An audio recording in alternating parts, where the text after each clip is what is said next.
Hello and welcome to Freedom Watch, your daily dose of raw liberty, streaming online at foxnews.com. I'm your host, Judge Andrew Napolitano, here defending freedom, defending your natural rights, and defending your right to have a government that stays within the confines of the Constitution.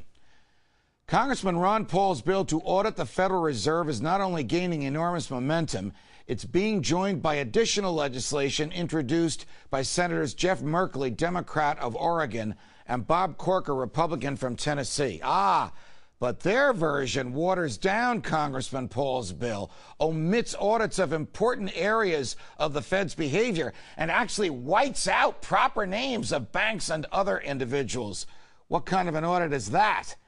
While all this is going on, a so-called conservative Republican Senator Lindsey Graham of South Carolina says he won't let Congressman Paul, quote, hijack the Republican Party. Here we go again. It's now my pleasure to introduce the object of Senator Graham's wrath. One of America's great defenders of freedom and liberty today, Congressman Ron Paul, joins us from our nation's capital. He is, of course, the author of the New York Times bestseller, End the Fed. Congressman Paul, welcome back to Freedom Watch. I guess it was Judge. Good to be with you. Thank you. I guess it was too good to be true to expect that a lot of liberal Democrats would be serious in their efforts of joining you in wanting to audit the Fed. What the heck are they trying to do in the Senate? What kind of an audit would it be if important parts of what the Fed does is not covered in the audit, and if they don't give the proper names of the people with whom the Fed does business? It doesn't do any good at all. I mean, maybe slight, but under the condition of canceling out what we're doing, yes, it would be quite harmful to us. But, you know, Corker, I believe, is a Republican that's doing it. And I wouldn't write off all the Democrats in the House because they're not running the show. I think what this is representing is the effort by the establishment, Wall Street, by Goldman Sachs, by the Federal Reserve, saying, look, let's distract them from what a real audit would do. And I think that's what's going on right now. But we will not back down. We're going to demand that it be a full, honest audit of the Federal Reserve, or we shouldn't accept it.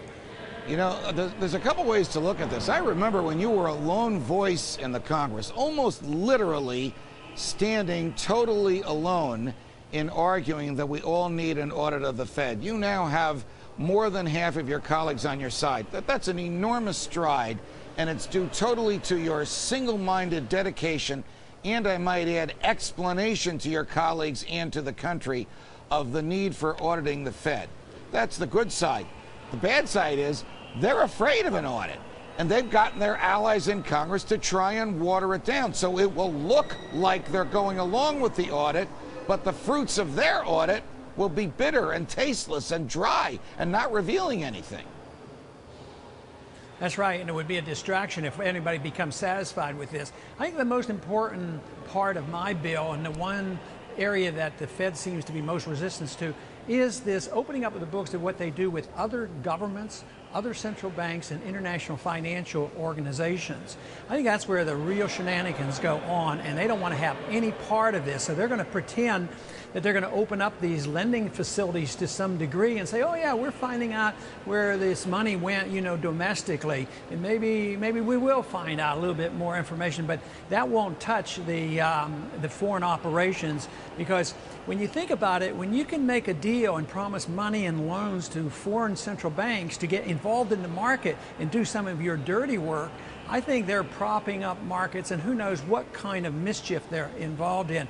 So I think they are very, very determined to stop what we're trying to do and get these books open.